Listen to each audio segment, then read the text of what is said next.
Bienvenidos, comenzamos los jueves con este plebiscito 2020, seguimos la conversación con la doctora Estefanía Esparza de la Universidad de la Frontera y el doctor Christopher Martínez desde la Universidad Católica de Temuco, a quienes les saludamos y le damos la bienvenida. Doctora, ¿cómo está? Muy buenas noches, gracias por acompañarnos.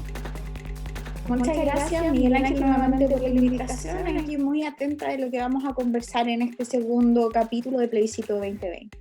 Christopher, ¿cómo está? Bienvenido, gracias por acompañarnos nuevamente. Hola Miguel Ángel, muchas gracias por la invitación y hola también a Estefanía.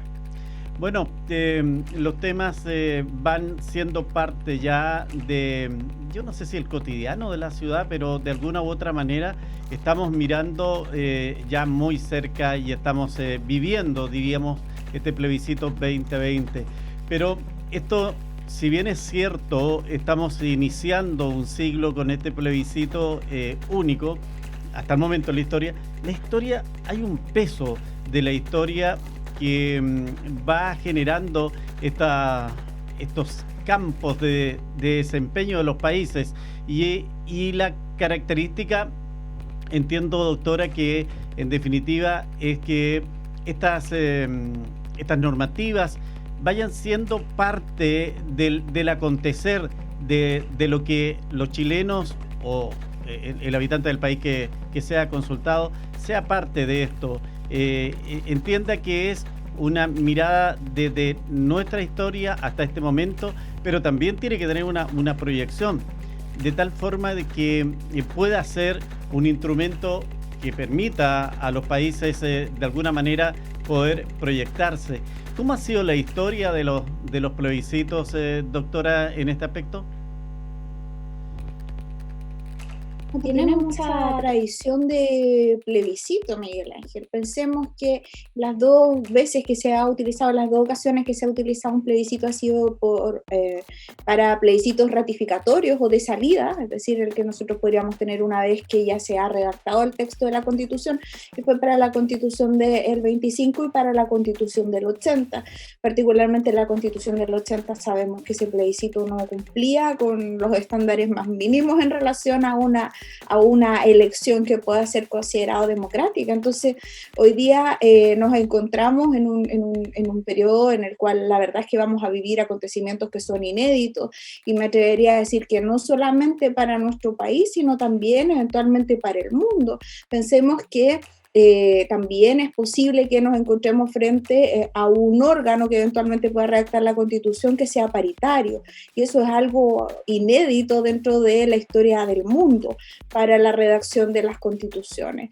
Debemos recordar asimismo, la idea no es demonizar a las constituciones anteriores, pero debemos recordar siempre que las constituciones son también hijas de su contexto, hijas de su tiempo, y por lo tanto nosotros tuvimos durante muchos años un voto censitario, las constituciones se hacían simplemente para regular el poder, se excluía a gran parte de la población. Entonces, esto que nosotros hoy día tengamos la posibilidad de participar en un plebiscito de entrada, eventualmente en la redacción de una constitución y en un plebiscito de salida, la verdad es que es un hecho inédito y que nos habla mucho también de las aspiraciones de los chilenos y de las chilenas que quieren efectivamente participar más y de alguna manera se ha captado este sentimiento que tienen las personas, o estas ganas de poder ser parte de, como se denomina en la calle, Miguel Ángel, de este nuevo pacto social, porque así es como ve la ciudadanía esta nueva constitución.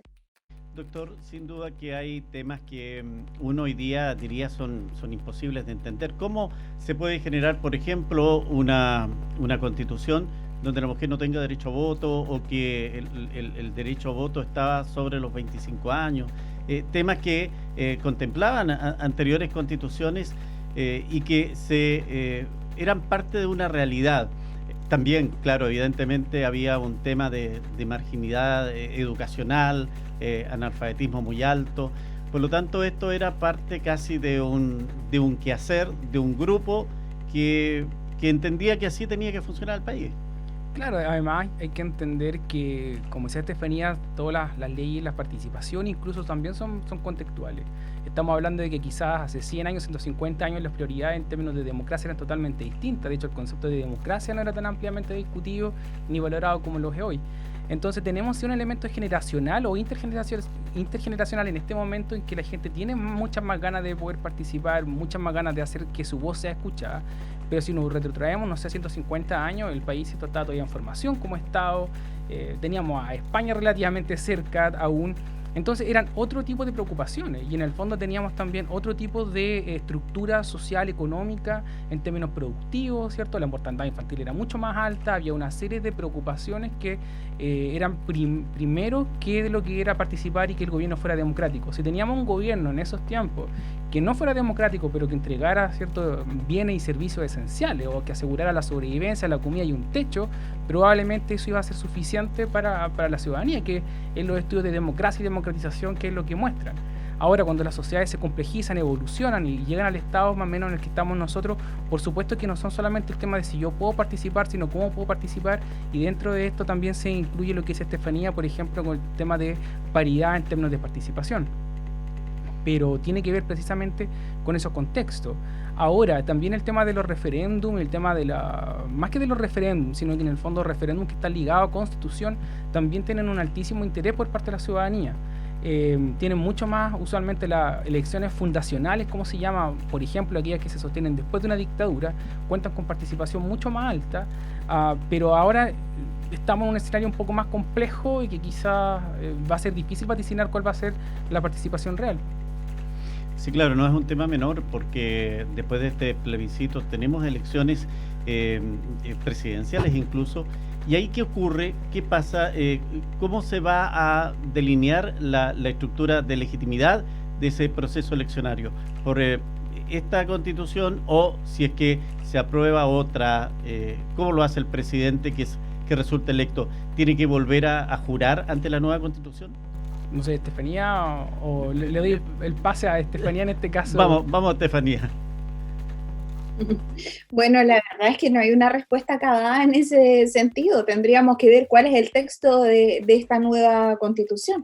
Entonces tendríamos que ver primero si coinciden los plazos, si van a haber artículos transitorios y particularmente si va a continuar vigente ese requisito de derogar la constitución. Entonces no es posible, Miguel Ángel, todavía entregar una respuesta acabada sobre ese tema.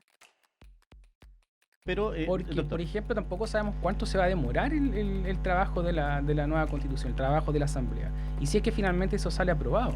O sea, así como existe la probabilidad de derrota, que gane el rechazo el 25 de octubre, también está la probabilidad, aunque sea remota y aunque no sabemos muy bien, de que ese texto finalmente no sea aprobado.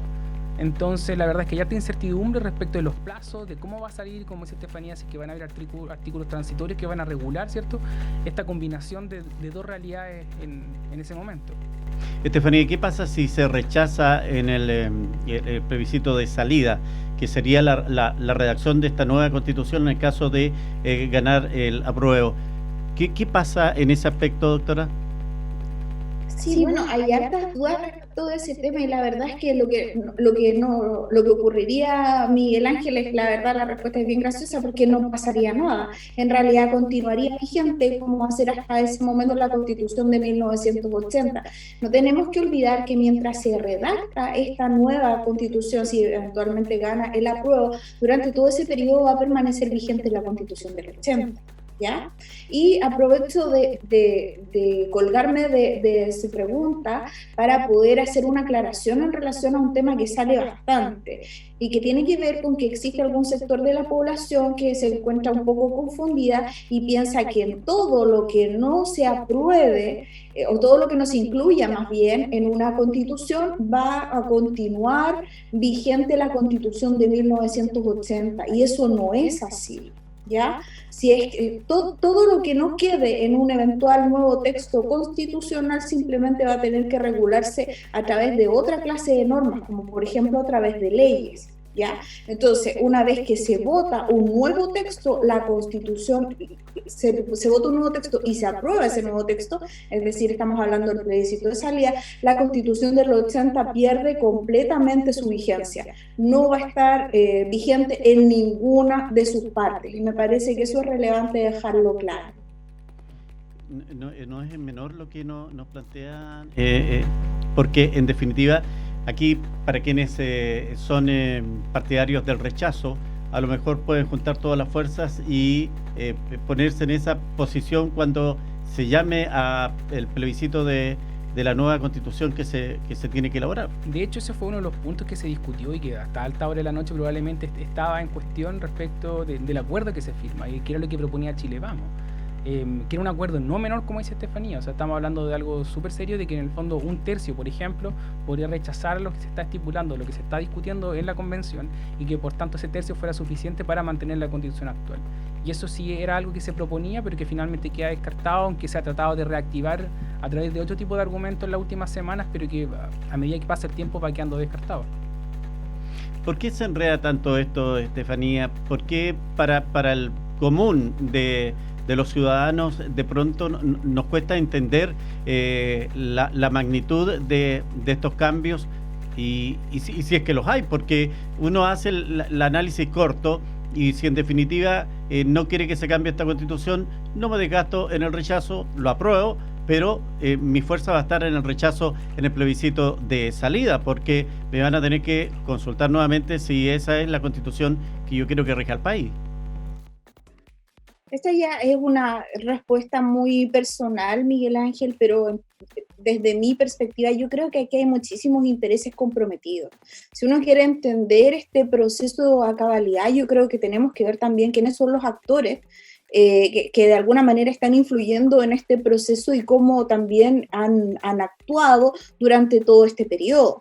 Entonces, en primer término, tenemos que ver con que hay sectores importantes de la población y fíjense que es bien relevante porque están muy representados también en el Congreso, que no quieren un cambio a la Constitución abiertamente. O sea, y cuando decimos no quieren un cambio a la Constitución, y personalmente yo que no me creo mucho del argumento de rechazar para reformar porque no se ha realizado durante todo este tiempo, yo creo que hay un empeño muy potente de frenar de alguna manera estos procesos. Pensemos que la negociación que se realizó en noviembre, el 15 de noviembre, de la que mencionaba recientemente Christopher, la verdad es que nosotros la vimos por la tele, vimos los resultados y qué sé yo, pero fue una cosa muy cruenta dentro.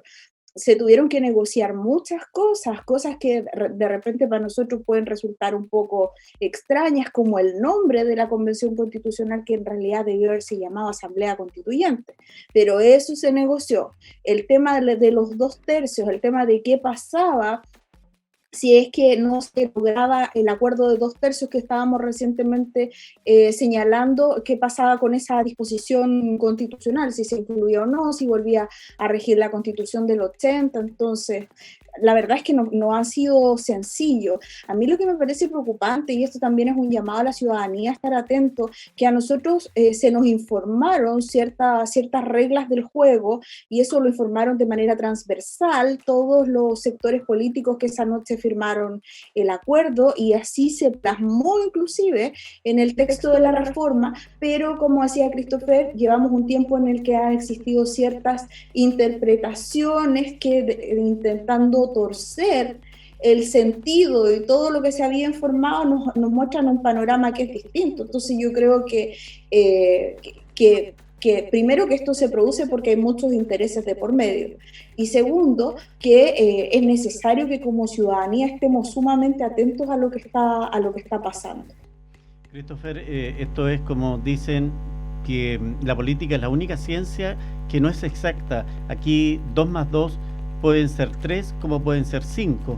Todo depende cómo se miren. Las elecciones no se pierden, se interpretan. Ustedes son cientistas políticos.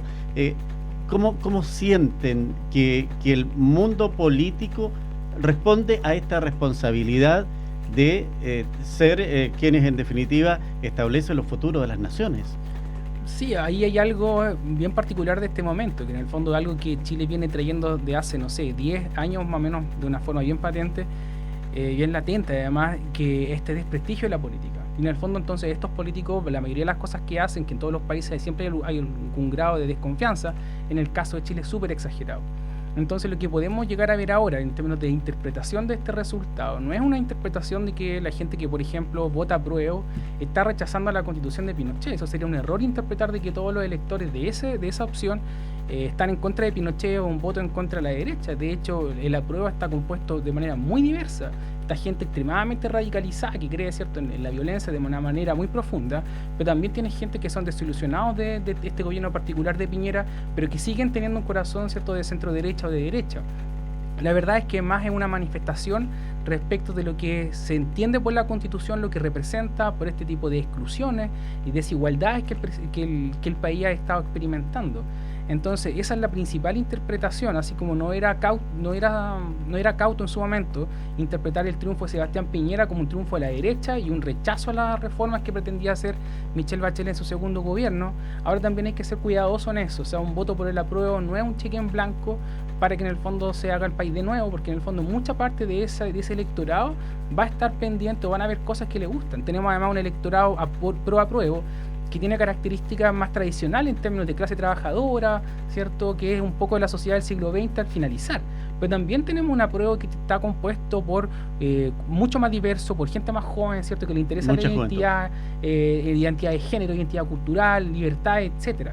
Entonces tenemos una combinación de tipos de electorados que van a ser pro apruebo y que no necesariamente se pueden poner de acuerdo en todos los temas en la convención. Entonces no hay que leer el apruebo por lo menos como un rechazo hacia Pinochet, hacia la dictadura, porque la verdad es que mi impresión es que no es así. En el fondo es más un rechazo hacia la política establecida y la Constitución viene siendo como ese obstáculo, ¿cierto?, que nunca se pudo derribar y que este es el momento para hacerlo. Estefanía, ¿usted comparte el planteamiento del doctor? Sí, en gran medida sí, pero creo también que hay ciertos sectores históricos que de alguna manera han representado esta necesidad de cambio a la Constitución.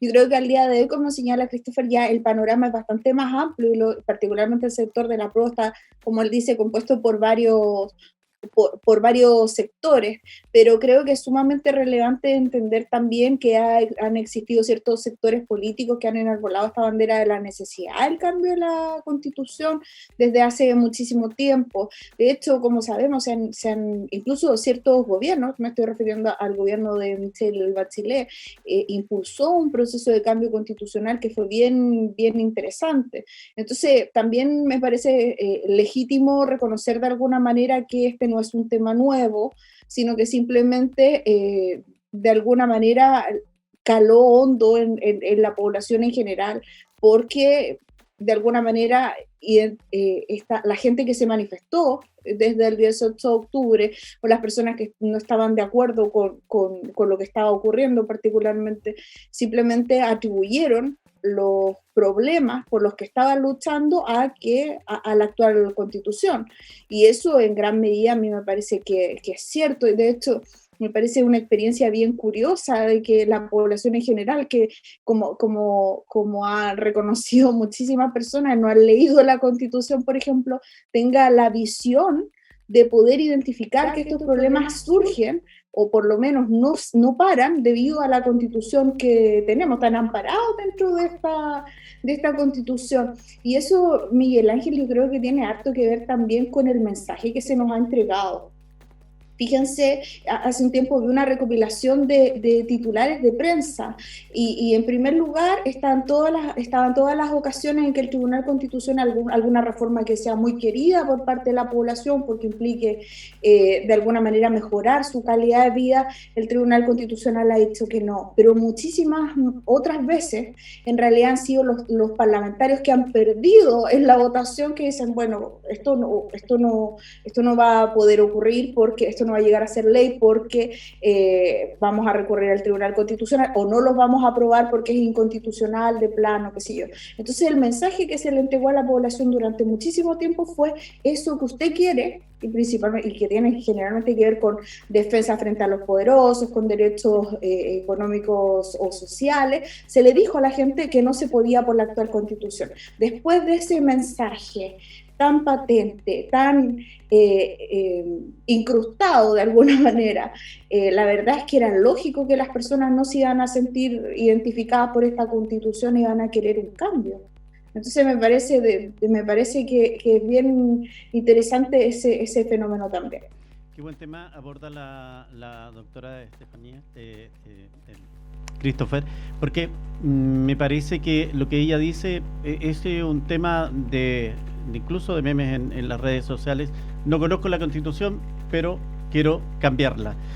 Alguien podría decir, ni siquiera tengo que leerla para darme cuenta que no me representa. ¿Es un poco eso? Sí, o sea, de hecho uno tampoco tiene por qué esperar que la gente lea la Constitución, tampoco uno espera que toda la gente sepa primer auxilio, aunque ambas serían muy útiles, ¿cierto? Sí, claro. Pero para complementar un poco, yo discrepo en el tema de que la gente identificó en octubre el tema de la Constitución. Eso fue un tema que baja de la élite. O sea, en los primeros días no se hablaba de cambio constitucional, si bien el tema de la preocupación por el cambio constitucional viene desde la transición.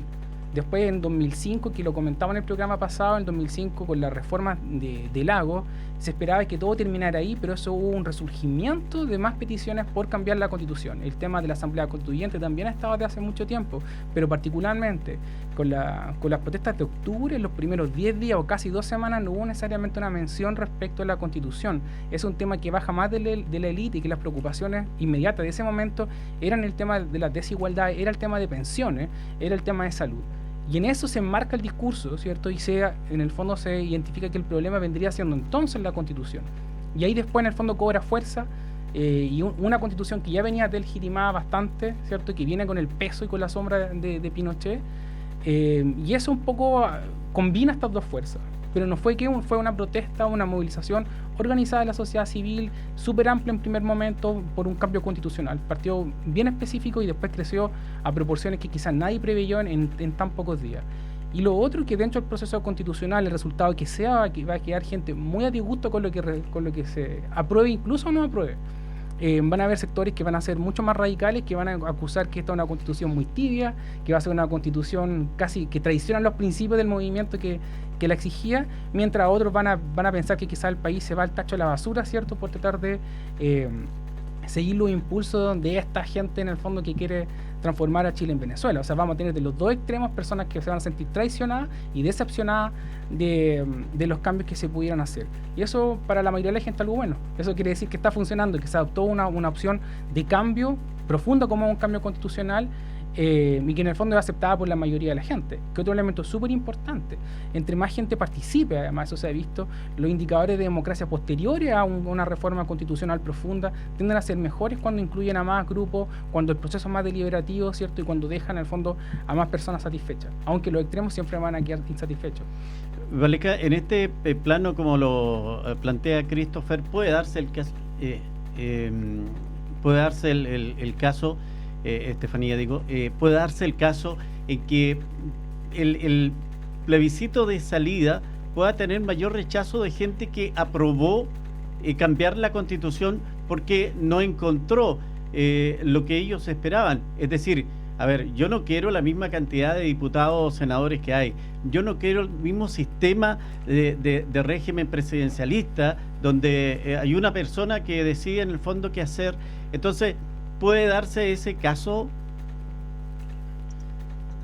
Sí, sin lugar a dudas eso podría ocurrir, y podría ocurrir para uno u otro sector, y tiene muchísimas más probabilidades de hecho de sufrir esa clase de derrota el apruebo. Ahora, a mí me parece que hay distintas formas para poder prevenir que eso ocurra, porque la verdad sería muy lamentable. Independientemente del resultado, pues sería muy lamentable tener una parte importante de la ciudadanía entusiasmada y que después fuera perdiendo este impulso. Yo creo que en primer término hay que trabajar las expectativas, y eso me da la impresión que recién se está haciendo desde hace un tiempo atrás, no hace mucho. Trabajar las expectativas, porque en realidad tenemos que entender que la Constitución no es una carta que simplemente dé por ganadores a un sector de la población y a otros los dé por perdedores. Las constituciones siempre son redactadas en términos amplios y tienen esta vocación de permanencia y deben permitir necesariamente, porque si no la Constitución hay que modificarla, que cualquier programa de gobierno, respetando ciertos límites, sea de derecha, de izquierda, de centro, lo que sea, debe permitir que estos programas se realicen, debe permitir que un gobierno pueda realizar lo que tiene planificado. Entonces, para que eso ocurra, la verdad es que tenemos que tener la suficiente amplitud de mente para darnos cuenta que muy probablemente, como debe llegarse a acuerdo con todos los sectores de la población, van a existir ciertos derechos, ciertos contenidos en general que no se encuentren presentes en la Constitución. Y eso no quiere decir que efectivamente yo no quiera esta Constitución, que sea mala o que sea. Entonces, yo creo que nosotros, las constituciones operan a modo de ciertos acuerdos que nosotros tenemos que llegar. Entonces, evidentemente, cuando se trata de un acuerdo, porque esta Constitución tiene que gobernarlos a todos, tengo que estar dispuesta a ceder en algunos casos y a simplemente mantenerme en mi postura en otros. Entonces, entender eso yo creo que es muy, muy relevante. Y lo otro que ya involucra un rol más activo tiene que ver con la necesaria coherencia entre si yo voy a votar, por ejemplo, apruebo, lo que debería hacer en ese caso es votar por convención constitucional. Y particularmente votar ¿por qué? Porque esto me permite a mí tener un mayor control respecto de las personas que van a integrar este órgano constituyente para que puedan representar mi postura. No sirve de nada si yo, por ejemplo, voto apruebo y después, eventualmente, para convencionales voy a votar por personas que no tienen el interés de cambiar la Constitución. Entonces, esa consistencia en los votos realmente puede hacer, no puede hacer, pero puede contribuir a que no existan estos niveles importantes de desapego, de decepción de lo que estamos conversando. Yo creo que de alguna manera el rechazo ha hecho muy bien esa pega, lo ha entendido muy bien. En el fondo, lo que han dicho de manera muy clara es votar rechazo y votar convención mixta. ¿Por qué? Porque así se aseguran que una parte importante de esa postura que está muy representada en el Congreso pueda de alguna manera influir en los contenidos de una nueva Constitución. Entonces, esa consistencia yo creo que deberán tenerlos todos los sectores porque nos ayudaría a evitar que se produzcan estas decepciones masivas. Pero también sin olvidar que la Constitución lo que intenta hacer es necesariamente un pacto, un gran acuerdo donde todos los sectores de la población tengamos un espacio. Claro, el tema de las expectativas lo venimos comentando desde el programa pasado y creo que es lo que más complica hoy día en este plebiscito. Bajar la expectativa, nos dice la doctora, en eso, Christopher, ¿ha ayudado esta franja que obligatoriamente los canales tenemos que emitir todos los días? Sí, yo creo que lo que pasa es que usualmente las franjas, así como los debates, no cambian mucho la opinión de las personas. De hecho, los debates se estudiaba harto en ciencia política si cambia la percepción que tú tenías, por ejemplo, de un candidato o candidata, y lo que se descubre es que no. Uno llega a ver algo de esta naturaleza con la cabeza ya ordenada, organizada, por qué opción yo voy a escoger, por qué razones lo voy a hacer, y lo que voy a estar haciendo es analizar lo que me están presentando en función de cómo eso se ajusta a lo que yo ya creía inicialmente. Entonces, eso por un lado en términos de la franja. También la franja ha incorporado por ambos lados elementos que derechamente no son tan correctos o no son tan certeros de lo que va a ocurrir con el país, y ese es un riesgo que se corre con las campañas políticas en general. Pero respecto específicamente de la expectativa, claro, hay que bajar la expectativa, pero tampoco olvidar que el movimiento nace con tremenda expectativa. O sea, básicamente se empieza a conectar, y por eso que yo hacía la conexión de cuáles son las demandas iniciales que tienen que ver con elementos más profundos en términos de desigualdades, elementos socioeconómicos, pero que la élite intelectual del país, mezclada también con la élite política, conectan con este tema constitucional. Entonces el tema de la expectativa es que sí, yo creo que en su momento se tienen que inflar muchísimo para capturar la atención de la gente, que es un poco lo que hacen los candidatos en todas las campañas, y después en el fondo pueden atribuir otro tipo de explicaciones de por qué esas promesas de campaña no se logran cumplir. El tema es que acá estamos jugando con algo sumamente importante que mucha de la gente ha creído de buena fe, en el fondo, lo que se les está prometiendo y del cambio que va a traer consigo. Eso también tiene por otro lado que hay ciertos sectores que no se sienten tan comprometidos. De hecho, que varias de las encuestas muestran el tema del entusiasmo, que es mucho más bajo en las personas, por ejemplo, el adulto mayor. Ya el adulto mayor está pensando en términos de pensión, está pensando que ir a votar, ¿cierto?, se puede contagiar por COVID o es un riesgo innecesario, y que además los beneficios del cambio constitucional probablemente no los va a vivir inmediatamente, aunque obviamente ese tipo de preocupaciones puede bajar respecto de las futuras generaciones, de los hijos y las hijas, nietos y nietas, ¿cierto?, que puedan continuar en un país con una nueva constitución. Pero esos elementos sí tienden a jugar un poco en términos de expectativa y de lo que yo puedo terminar haciendo si es que voy o no a votar.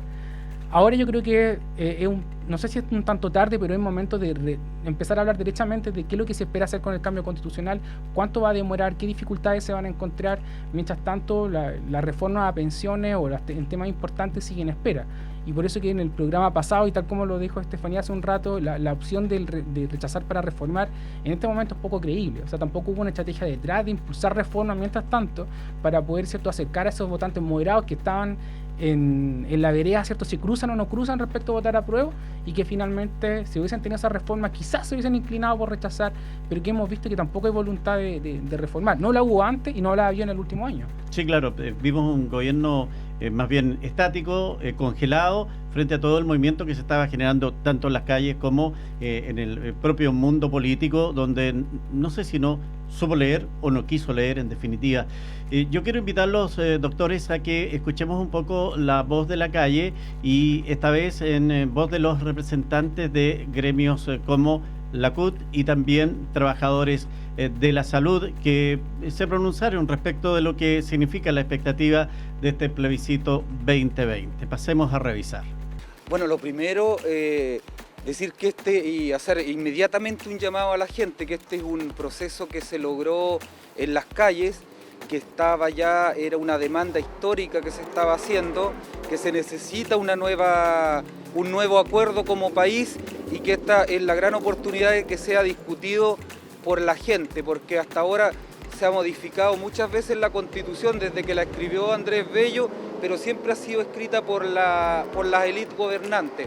Es la primera gran oportunidad en la historia que tenemos de que sea discutida por la gente. Entonces es un proceso que nosotros invitamos a todas las trabajadoras y trabajadores a participar, a votar, y obviamente invitamos claramente a votar por el apruebo, porque necesitamos una constitución. Después vamos a ver las particularidades para discutirla, pero en este momento lo primero es esta entrada que se necesita, decirle a las autoridades que necesitamos una nueva constitución, un nuevo acuerdo.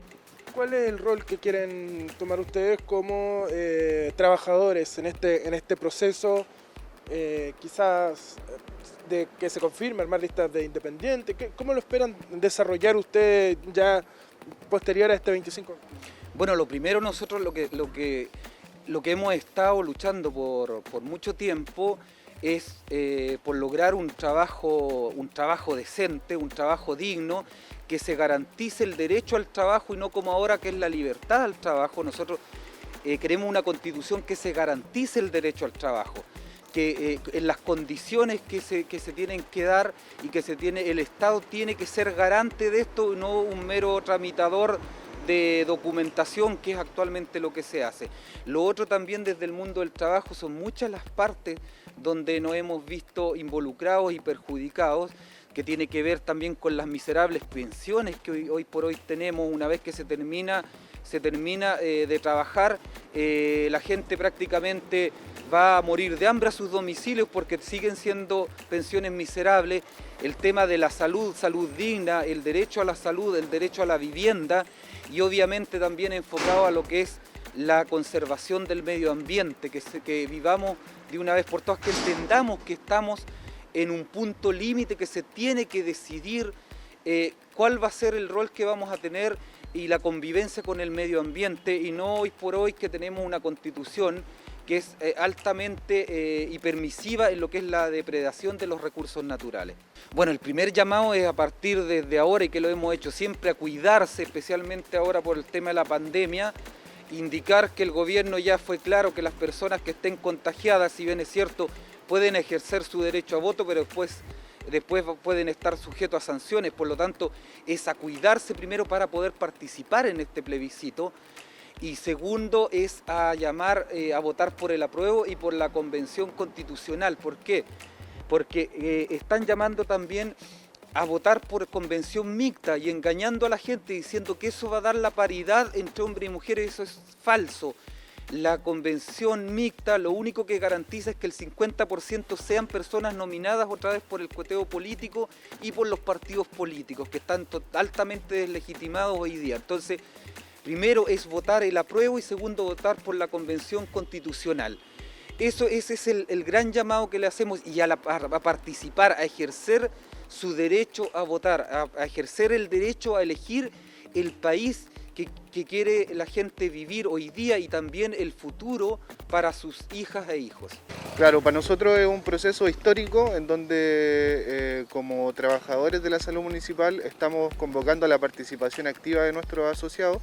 Nuestra organización a nivel nacional tomó la decisión de ir por el apruebo y por la convención constitucional para poder marcar el camino acerca de la nueva constitución que nosotros queremos hoy día que se plasme en este especie de marco normativo que en un futuro vamos a poder redactar. O sea, para nosotros, como te decía anteriormente, es un proceso histórico y en eso también queremos como revitalizar la participación histórica o el rol que han tenido los trabajadores en diferentes procesos de la política chilena. No la política partidista, sino que también recalcando bastante la autonomía que nosotros tenemos como organización sindical para poder tomar también ciertas posiciones políticas que tienen que ver con el desarrollo del proceso constituyente. Nosotros hoy día estamos enfocados también a dar una discusión del carácter programático acerca de lo que nosotros visualizamos como una constitución en el marco de la garantía de derechos sociales, y eso implica que discutamos acerca de la necesidad del derecho a la seguridad social, la necesidad del derecho a la salud o a la educación, ¿cierto?, como fundamental en el marco de esta estructura de nueva constitución. Que asistan a participar en este proceso que es histórico de manera tranquila, que las medidas de protección van a estar dadas en todos los establecimientos de votación. Es súper importante también las medidas que uno pudiese tomar de manera individual al momento de asistir a la votación, pero principalmente el llamado que nosotros hacemos a que la población en general asista sin miedo, sin temores acerca de posibilidades de contagio, porque lo visualizamos hoy día, hay un alto flujo de movilidad de nuestra población y eso también no tiene que ir en la línea de tener miedo acerca de ir a votar ese día. Estefanía, estimada doctora, ¿qué sensación le deja la opinión de los dirigentes sindicales? Bueno, la verdad es que es bien interesante. Me llama la atención dos cosas que comparten. La primera es que sus organizaciones estén, y así ocurre con varias organizaciones, no solamente sindicales, sino en general, y lo hemos podido ver en la franja, que exista tal nivel de acuerdo dentro de ciertas organizaciones en relación a un voto determinado. Eso me parece bien interesante. Pero además me parece muy relevante que las organizaciones de verdad estén cumpliendo su rol, particularmente porque han sido capaces de interpretar lo que la ciudadanía, y yo me imagino que los miembros de esa agrupación realmente quieren, porque los dos se han referido de manera muy detallada a los derechos sociales. Y esa es, como sabemos, una de las grandes deudas de nuestra actual Constitución. Es interesante ver cómo las personas ponen de alguna manera sus esperanzas en que una nueva constitución va a asegurar estos derechos sociales, particularmente, bueno, nuestra constitución sí los consagra. La principal problemática es que no establece la posibilidad de reclamarlos judicialmente. Entonces es bien impactante y bien impresionante. La verdad es que ambos dirigentes coincidan en eso, en la necesidad de reformar la Constitución, particularmente para incluir estos derechos que son en principio fueron uno de los motivos por los cuales se produjeron estas manifestaciones desde el 18 de octubre. Martínez, ¿qué sensación le dejan las declaraciones de estos dirigentes? No, me parece muy interesante la posición respecto de cómo ellos pretenden organizar a su propio, no electorado, porque siempre pensamos así los cientistas políticos, sino que a la propia gente que ellos dicen representar, en términos de los derechos laborales y cómo proveer un sistema de mayor protección laboral, que el cual Chile se caracteriza, ¿cierto?, por su debilidad al respecto, por dejarlo en demasiado amplio, ¿cierto?, la cobertura al mercado de todas las relaciones laborales entre trabajadores, ¿cierto?, y las personas que los contratan. También me llama la atención el tema de que no solamente las organizaciones sindicales, que son súper importantes dentro de la vida política de un país, sino que otro tipo de organizaciones están trabajando para lograr influir en la convención que sea, que probablemente va a ser la convención constitucional. Están trabajando para poder influir en ese tipo de decisiones, y eso es interesante porque muchas personas creen que la convención constitucional, no la mixta, ¿cierto?, la que puede estar los políticos, sino la que está compuesta por ciudadanos y ciudadanas, creen que va a poder ser cualquier persona común y corriente, y la verdad es que nosotros sabemos que no es así. Sabemos que las personas que tienen alguna red de contacto, ya sea a través de organizaciones religiosas, de partidos políticos, de organizaciones gremiales, sindicales, van a tener mayor chance de poder llegar a ser representantes y ocupar el cargo de convencional constituyente. Y eso también hay que aclararlo. Yo creo que hay que ser súper honesto con la gente, de poder colocar esos temas sobre la mesa y que quizás a la gente le parezca bien, porque en el fondo el ánimo de las personas puede no ser necesariamente estar participando de ello, sí, pero también yo no quiero que los partidos estén, que ese otro punto que quería tocar, porque en lo que ocurre en octubre y noviembre del año pasado, nosotros no vimos ningún tipo de organización organizando las movilizaciones. O sea, no estuvieron los partidos, pero tampoco estuvieron sindicatos, y eso también es sumamente preocupante. En el fondo, parte de lo que era la democracia, cómo la visualizaba Pinochet hacia el futuro, era con partidos extremadamente débiles, con puras organizaciones entre medio. Y en algún sentido estamos teniendo eso. Tenemos partidos totalmente desconectados, delegitimados, no por culpa de Pinochet, sino por culpa de los propios partidos. Pero ese es el estado de la democracia. Y eso me lleva a otro punto que también lo conversamos la vez anterior. En el fondo, si una persona que se está como candidato o candidata para la convención constitucional, de la cual no sabemos mucho, ¿cierto?, va y no cumple su promesa, ¿qué podemos hacer nosotros como electorado? Eso es algo súper complejo. Además, la capacidad de que las personas se informen sobre todos los candidatos que van a estar ahí. Usualmente lo que hace la gente, y no lo hace solamente en Chile, sino que lo hace en general, es ver, por ejemplo, si esta persona es de la UDI, yo la veo que está compitiendo por la UDI, yo sé que va a ser pro rechazo, yo sé que va a ser difícil y quizás si esa es mi postura yo voto por esa persona. Pero cuando no tengo etiquetas de partido, no tengo quizás etiquetas de organizaciones, me va a ser muy difícil a mí como elector personalmente saber que lo que está proponiendo esa persona realmente lo piensa, siempre ha sido así, es una persona consecuente durante su vida, tiene involucramiento, y si después lo cumple o si no lo cumple, ¿qué puedo hacer yo en caso que ocurra lo segundo? Vale, es decir, es ahí el problema que tienen los independientes. No se trata de recursos, no se trata de que es una competencia dispareja, competir en una lista política y independiente. Bueno, además está el tema de las listas. O sea, ya el tema de las listas lo hace correr con un cierto grado de desventaja. Pero también alguien que va apadrinado por un partido tiene también un grado de reconocimiento o un apoyo institucional. Para algunas personas que vaya apoyado por un partido algo bueno, para el resto puede que sea muy malo. Entonces, sí, es difícil prever eso.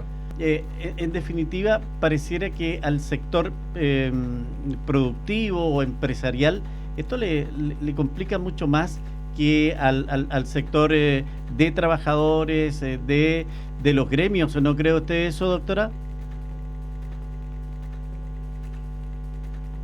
Que podemos efectivamente estar de acuerdo en que existen mayores...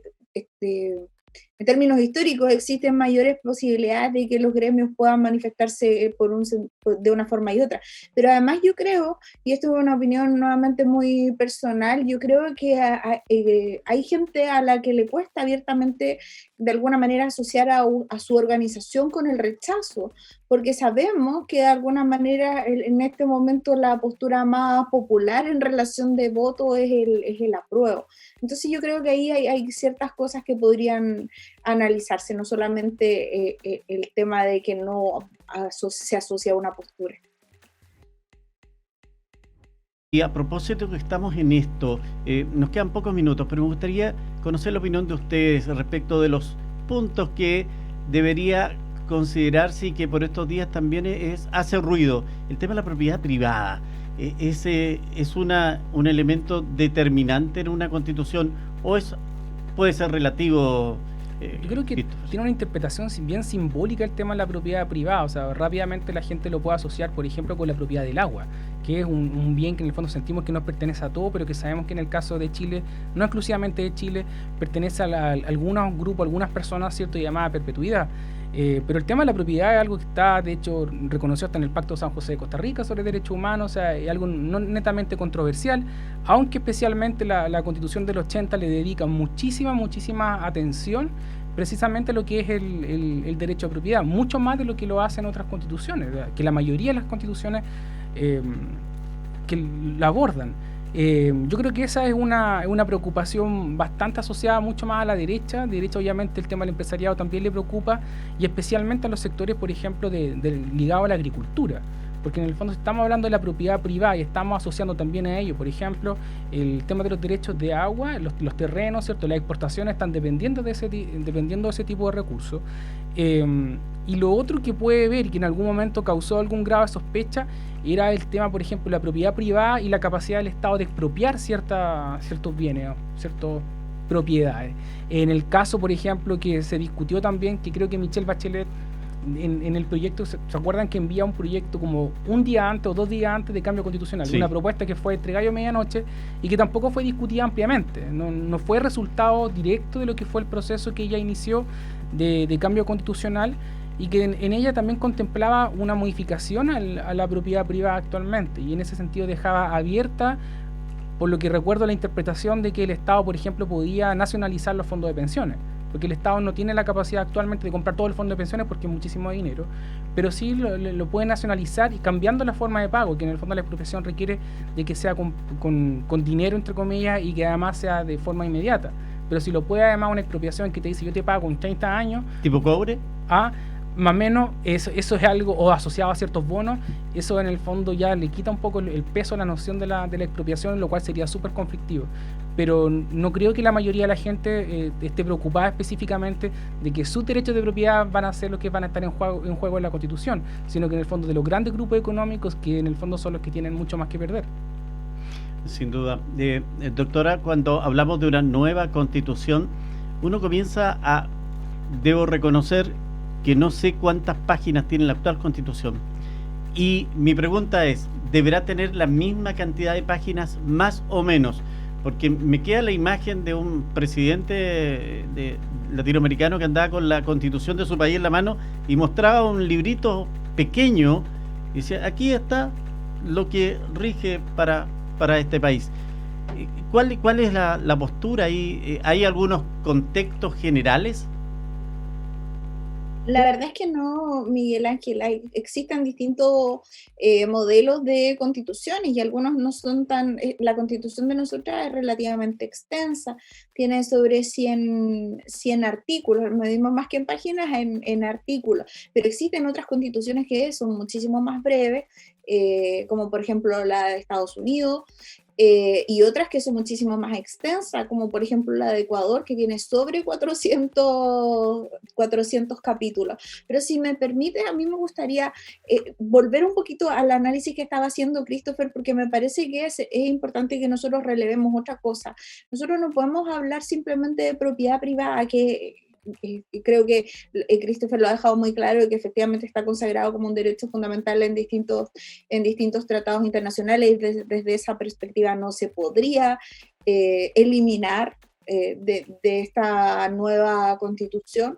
Pero otra cosa que viene muy de la mano y que a veces se nos olvida tiene que ver con que la mayoría de las personas, muchas veces, estoy hablando de la gente común y corriente, sus principales preocupaciones no tienen que ver con el derecho de propiedad privada, sino con el rol del Estado en relación a esta propiedad privada, o con las actividades que puede realizar el Estado en materias relacionadas con la propiedad privada. Me estoy refiriendo, por ejemplo, a que por una parte podemos ver como un derecho fundamental y parte de la propiedad privada lo que ocurre con los dueños de las AFP o con los dueños de las ISAPRE, pero en realidad al común de las personas, Miguel Ángel, la verdad es que eso no le preocupa. Lo que le preocupa concretamente es que el Estado puede intervenir y puede inclusive mostrarse como una alternativa en los casos en que ha existido, según la mayoría de las personas, algún tipo de abuso de poder.